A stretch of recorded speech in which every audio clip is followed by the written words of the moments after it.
Here I go.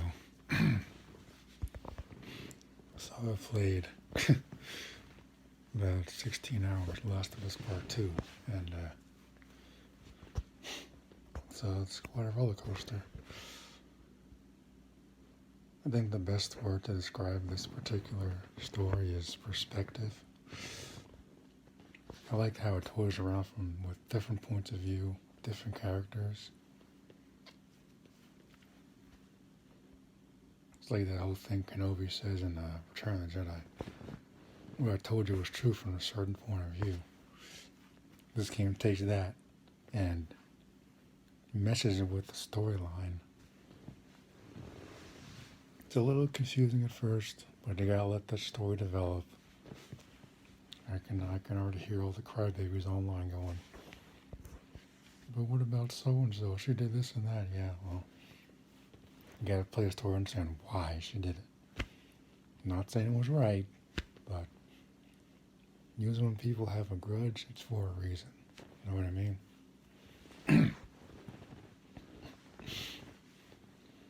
It's like when you have an ongoing series, it's important to shuffle in new characters to keep the stories fresh.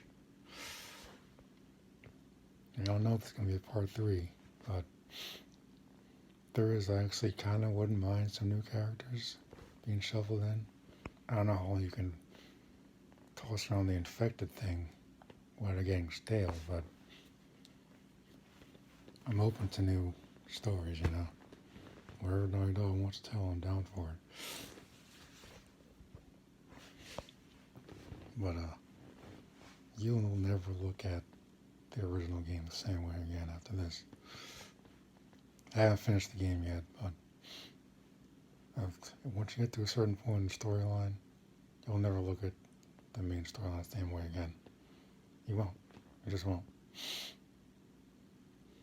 It's impossible not to see. Wow. Huh. It feels like a movie. It feels like a friggin' movie. This is a long-ass game. I mean, it just keeps going on. And like certain parts of the story reminds me of Lost. And you have the plane they were on split in half. Some passengers were in the front, some were in the back. And landed on separate parts of the island. And you get different perspectives from Jack's crew and Ana Lucia's crew, who were called the Others, back in like the first season or something.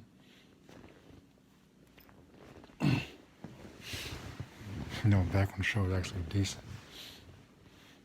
Not racking on Lost, but I don't think it got much better after season 1. But anyway.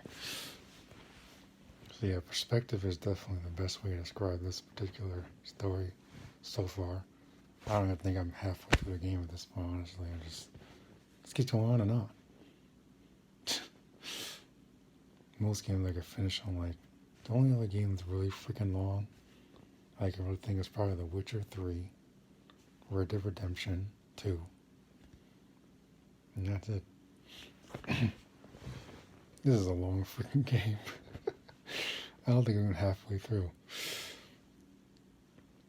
But the new character, Abby, she's actually kind of cool. She's a little funny looking in design. I'm like, well, whatever. I think seeing the storyline through her eyes really blows the first one out of the water for sure. But due to certain actions that are taken, it raises the stakes. The stakes are higher than ever. You can feel the tension when you're playing it. It's like,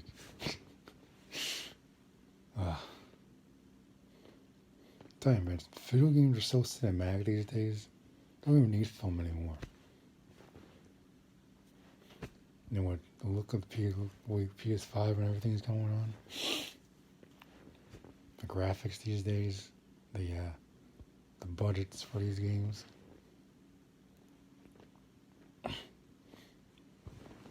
But anyway,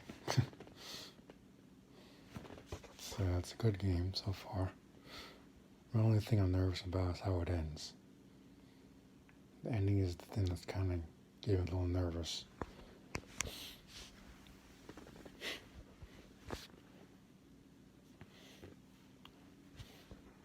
Naughty Dog definitely took some risks, but there are flashbacks throughout the game that help to flesh out relationships in the story, but you still feel the weight of the impact the story will have on you.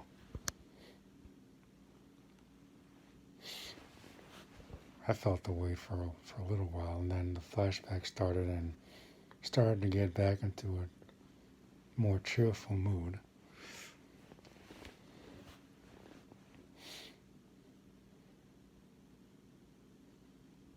Because I'm like, alright, I don't understand why this happened yet.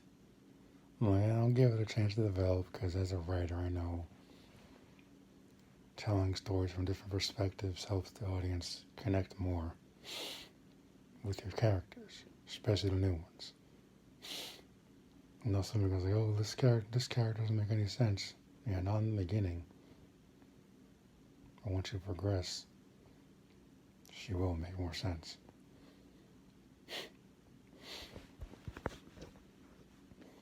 I mean, if they're trying to sell this character for a potential part 3, I'm in.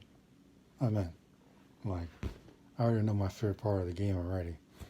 It's oh my gosh. I don't want to give everything away, but I already know my favorite part of the game. I'm going to be replaying that particular segment a lot.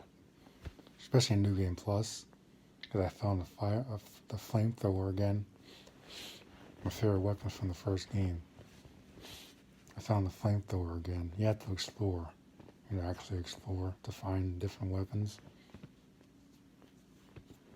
Which is something I do a lot in these types of games anyway, so it's not a problem for me. I'm like, oh damn, come to Papa. It's a lot easier to take out the infected and these other groups, whatever they're called, WGF or SCARS or whatever they're called.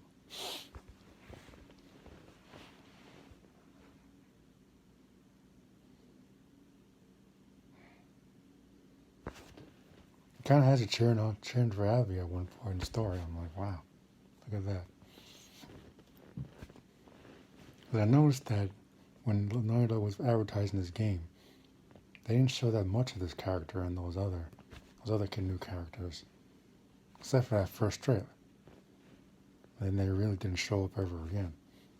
Now I see why.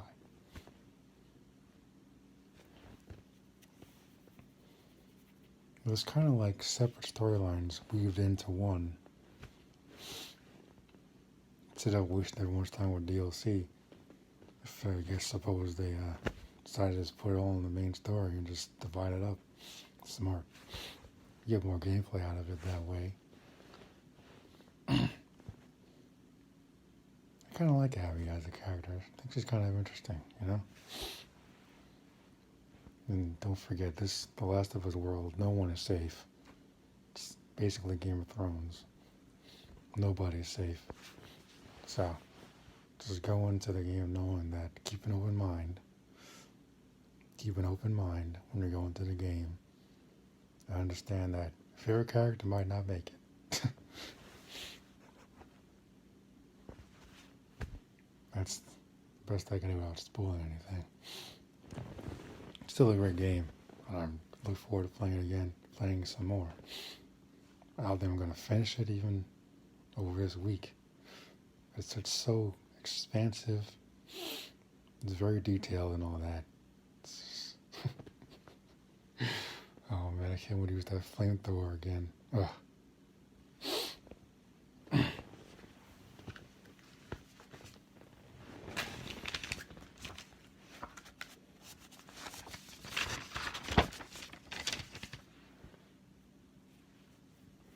But basically, Joel's actions at the end of the first game, basically they come back to bite him in the ass. And you'll see when you play the game, if you play the game, that his choice really does have an impact basically on the entire freaking world. Or at least this particular segment that the game is focusing on. It's like, damn. Well, it's just Joel just basically thinking about saving Ellie, which we all understand. But spoilers, him killing them doctors at the end of the first game. With the flashbacks, you understand it's like, wow, huh. You really understand that Abby sees certain people as the villain. Ellie sees Abby as a villain.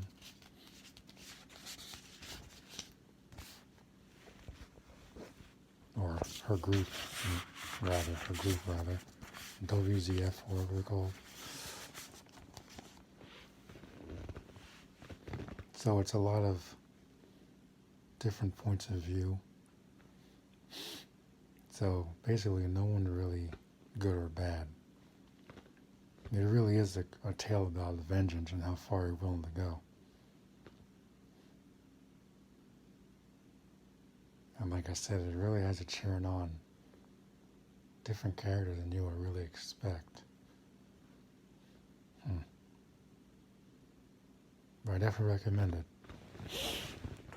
If you're a fan of the first game, this one will definitely make you want to play them back to back. That's for damn sure.